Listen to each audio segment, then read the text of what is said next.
Good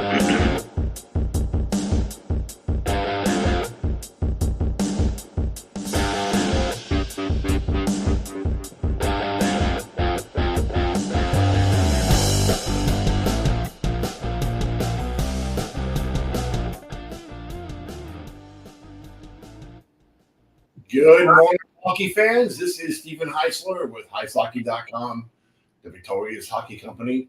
You are watching the Junior Hockey Morning Show. We are on the World Sports Broadcasting Network, WSBN.TV, Facebook, Twitter, YouTube. Today is Monday, July 10th. Our guest today, the one and only Eric Ballard. Top of the morning to you, buddy. Hey, good to see you, my friend. Today's topic will touch on the National Player Development Camp that Eric was at and a little bit about the National Hockey League draft. Eric, you've been all over the place. Can't tag you for anything the last 3 weeks. Where have you been? Oh, the month of June was a busy one. I spent a weekend down in Denver with the USA Hockey Annual Congress. And then immediately after that, went to Colorado Springs and was part of the High Performance Western Regional Camp, which is a multi-district camp for the top 09s in the Pacific, Rocky Mountain, and Northern Plains. A little over 200 kids, all the top 2009s in this area, in this region.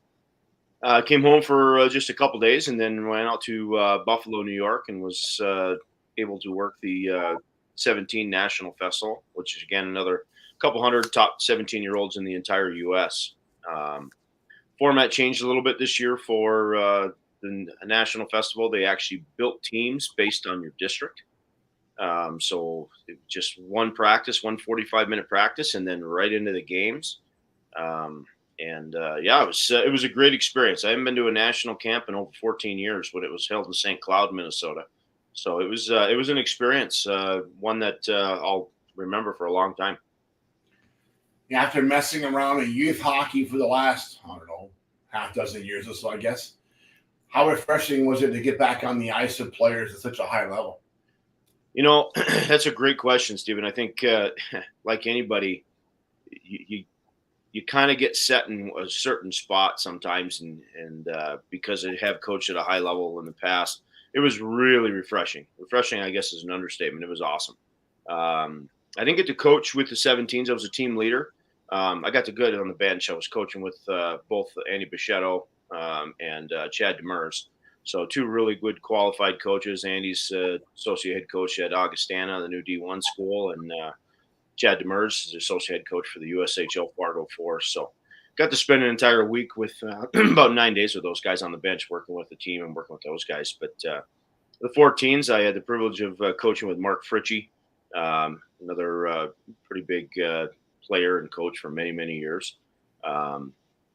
So it was really good. It kind of rekindles everything a little bit, kind of gets you a little more fire in the belly again. And but more importantly, in my current field right now, being a youth director here in Jackson, it's given me the ability and opportunity to bring some of that back. When we were down in Colorado Springs, we had another coach, the assistant coach in the American League from the Ontario Reign. He jumped on the bench and spent time in the locker room with him, going over film and what he does at the NHL and American League level. So it's been a great 7-8 weeks for me, for sure. Let's kind of segue that into USA Hockey and the NHL draft, with 6 players selected in the first round from the USHL, equal to that of the Ontario and Western League. Is the USHL on par now with Major Junior? That's a great question. I think years ago, if you remember, the USHL had reached out and tried to do some games, and they played some games with the Ontario Hockey League. I don't know when that was, mid-2000s or something like that. Just to kind of, I guess, maybe set the table for, is Major Junior as good, equal, or better than USHL? I would say that the USHL in the last decade is really kind of, they've become a premier program for a lot of the players that want to retain their NCAA college status. So to answer your question, I would say that each given year is going to change. but I really truly believe the USHL they've got a lot of momentum right now, and it's pretty impressive to see what they're doing with the USNDP. Some of these programs, I mean, the Chicago Steel, Fargo Force, the Youngstown Phantoms this year. It's a great league. If you've never seen a USHL game in person, some of the best players in the world. There's been a knock from the Western Hockey League guys and the OHL guys that it's not really fair for the USHL to get credit for all those players on the National Team Development Program. How do you feel about that?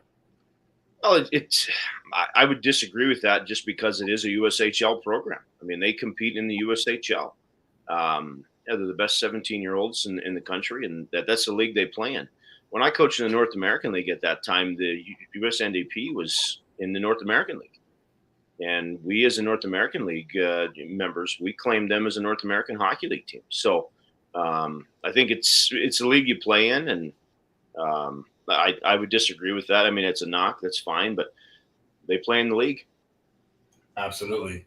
It looks like the NCAA is going to have to fold the tent and stop locking major junior hockey players out from the eligibility pool. How big of an impact will that have on college hockey?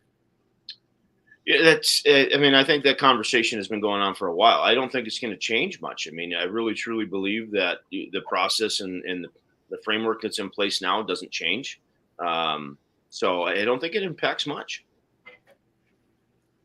What about the impact on the entire junior system? As far as losing your eligibility? No, if the NCAA opens that up to Canadian Hockey League players across the board. Oh, I see what you're saying. I'm sorry. How much of an impact will that have on the rest of junior hockey? Oh, boy. I don't know. That could be Pandora's box. That could be an absolute – I think the regulatory system isn't built enough. It'd be hard to completely keep that in check. I think there's just a lot of moving parts there. I really do. What considers you a full-time major junior player? I know before it used to be 72 hours. If you play a game, I think I don't know. I think that if the NCAA goes down that road, it's going to be, I think it's going to be messy. How can it be any more messy than NIL with college football and basketball players going to practice in new Ferraris now? I mean, NIL has kind of changed the whole perspective, right? If a college kid can get $1 million from an NIL deal, and that's okay to play college football or basketball, and these kids in Canada or in Seattle or anywhere else are getting $75 a week, isn't it kind of hard to punish the kids from the CHL when the football players are making millions?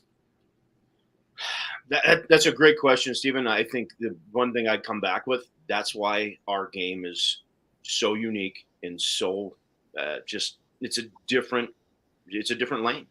I think that sometimes our game just has a little more integrity sometimes, whether it's right or wrong with the decisions we make, as some of the people at the very top. But I think that's why our game is so awesome, is we don't seem to fall in the trap of, some of these offshoots like the money and those types of things, even though it probably happens. But I think that's what makes hockey unique. It's a standalone sport, in my opinion, where there's not a lot of mainstream. And it's just my opinion. I really, truly believe that the hockey is just a different, and we do things differently in this game. And I think there is just some different elements that make it as special as it is. The NCAA, a number of years back, changed the rules for all the other sports with the exception of hockey. Like, for example, a basketball player can be in or play this summer with an amateur team that's playing against professionals. In soccer, every year, NCAA players are playing games with and against professionals all summer, with professional players and against professional teams. In hockey, one NHL signed player on an OHL roster taints the entire Ontario Hockey League or the Western Hockey League or their Q. That's the rub, right? I mean, these kids are in the same age. They're 16, 17, 18, 19 years old. And for the most part, to make a decision at age 15, hey, do I play in this great developmental opportunity that is the Canadian Hockey League? Or do I limit myself to just going the collegiate route by going in a lesser league? The rub is there, especially now with NIL. I understand the argument for both sides, but I think the protection, and that's really what it was, right? The NCAA was protecting those roster spots for American prospects and USHL players. And that protection doesn't be there anymore. The USHL is on par with the Canadian Hockey League. That's not a question, but I want to hear what you think. Well, I think, you're onto something there too. But I think when we say there's a rub, I mean, is it 2% that makes up 90% of the noise? I don't know. That's a great question. Like, is it a very small, minute number? Because if it's a majority of the class that there's, an issue, then sometimes you have to hear it. But in my profession, it's usually the 2% that make up 98% of the noise, and they're loud because they're relentless. So I haven't those data points. I don't have. I think the interesting part of all this is these guys that are really the top players in the game are always going to get what they deserve and what they need out of this game. There's going to be a few that fall through the cracks. That happens at every level, from junior to college, from midget to junior, from high school to midget, whatever it is, to prep. I truly believe that the best players are going to get found, and they're going to get the options and opportunities they deserve. So I'm not quite sure what the rub is, but we both know this game inside and out, Stephen, in some areas. It's all about having the better mousetrap. It's all about trying to figure out what makes sense, and I think that the development dollars that the NHL gives out for these NHL draft picks, I mean, it's a business. The major junior teams make a ton of money for first, second, third rounders. I don't know the structure, but the same goes for the USNDP and USHL programs. So when they get these draft picks, it's a business. And I think that I really, truly believe that everybody has a lane and everybody wants to do what's best for them.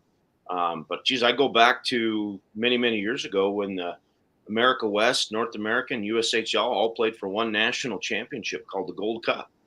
And then David Tyler and Gino Gasparini decided to go Tier 1, the Super League, I think they were calling it at the time. So it evolves there all the time, and that's why I think it's a really special game.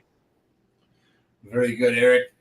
There's a lot going on right now in the game, a lot of transition between levels of play, rules changing at the NCAA level.